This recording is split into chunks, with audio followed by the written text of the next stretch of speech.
Hi, today I'm for the fix I'm a Redmi Note 12 and I'll show you how to connect to Wi-Fi this device.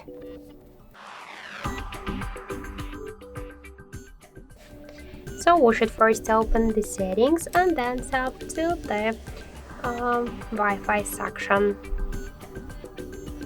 After that, activate Wi-Fi switcher here and you'll see it on all of the available networks. Just select one from the networks and enter the password. To see this password, you should click here to this eye icon. For example, if you get some mistakes, that will help you.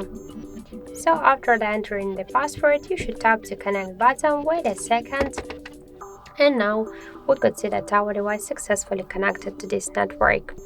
Also, we got one way how we could do that. Just open the control panel and find here the Wi-Fi icon. Just to activate Wi-Fi auto turn itself, you should use this icon, and to launch Wi-Fi settings, you should hold it for a while, and that's it. So thank you for watching, and if you find this video helpful, leave thumbs up and subscribe our channel.